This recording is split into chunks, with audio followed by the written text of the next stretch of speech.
So let's talk about some aging veterans that are not going to cost us much that we really want to go get. Ryan, is there a guy for you? Yeah, I'm liking Robert Woods. He is the wide receiver 54 right now in our ADP, outside of the top 100, 30 years old. Of course, joining a new team, but he looks to be the leader of that team, at least among their wide receiver depth chart for the Titans. We've heard some concerns about the rookie Treylon Burks. They don't really have much other than some depth beyond those two. Robert Woods for Austin Hooper is a trade from our trade finder. Woods for Cordarrelle Patterson. Woods for a second rounder. And this is a guy who, he missed the back half of the season, missed the Super Bowl with that injury, and we've kind of written him off. Past 3 years, when he's on the field, he is a wide receiver 1 or 2 in 45% of his games. Yeah, I went with Michael Gallup too, wide receiver 52, 106 overall. And this is really just, I think this reaction for him being this low is really a product of his injury, which it seems like he's going to be back sooner rather than later. Maybe he misses a few games to start the season, but I don't think he's missing 6 games or half the season. And it seems pretty clear that he's going to be the wide receiver too once he does come back. We are excited about Jalen Tolbert, of course, there, but now with James Washington injured, unless Tolbert really just steals that job, it seems like it's Gallup's to have once he gets back. So I'd expect this wide receiver 52 ADP to increase as well. I went with Jarvis Landry, wide receiver 77, 175 overall, a guy that, new faces in new places. He lands in New Orleans, where we're really outside of Michael Thomas sliding into the slot from time to time. They're in need of that guy that can run those underneath routes and really make an impact. He's one of these aging guys that we see as a dynasty community as, man, he played all year last year and didn't have a wide receiver 1's game all year long. He barely got just a few wide receiver 2 games. We're hoping for these 8-9 catch games. I'm not convinced that he needs that in New Orleans. I think with Michael Thomas there, with Kamara there, with a quarterback that has proven in the past that he's going to sling it when he needs to, I think there's a chance that he catches more than the 3 or 4 touchdowns that we expect from a traditional slot receiver.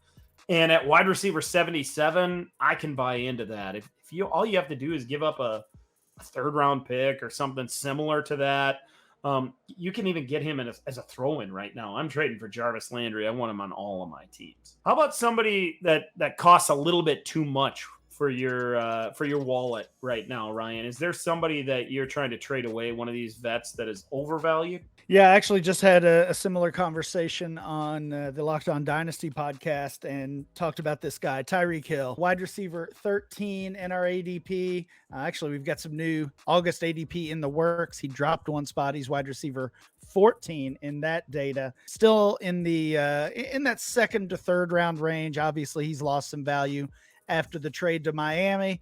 I think he's going to lose some more value. 28 years old.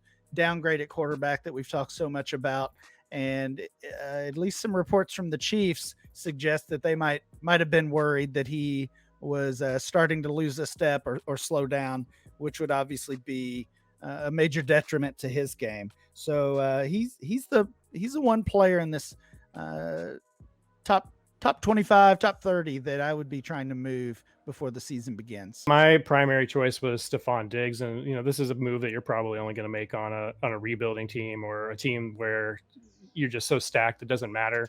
But Stefon Diggs, people say he was disappointing last season. It wasn't really.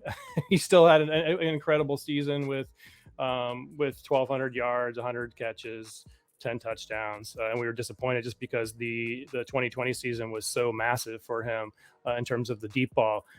So I think he's going to have a fine season in 2022, probably going to be a top 10 receiver again from a fantasy standpoint, but he's going to be 29 years old before the season ends, which means next year we're going to be entering his age 30 season before the season ends. And I just see this coming down. We've seen it with all of these elite guys, whether it's DeAndre Hopkins or Julio Jones farther away, Tyreek Hill, it started to happen to, Devontae Adams, it started to happen to. So it's just inevitable at this point. If I can cash out for max value now, get a couple of first-round picks, get a first-round pick and a nice prospect that I like, something like that, and keep it going, then I'd rather get out a year early than a year late on Stefon Diggs. I can't believe Keenan Allen has held on to the value he's at. Wide receiver 25, 53 overall. And whether I'm a contender or not, guys, I am hunting out another contender that needs some wide receiver help and trying to sell him Keenan Allen. I love Keenan Allen. He's a great player. I've had him on so many teams, and I want him on my team unless I can get some of the guys that are similarly valued right now according to our ADP. I'm moving him in a heartbeat.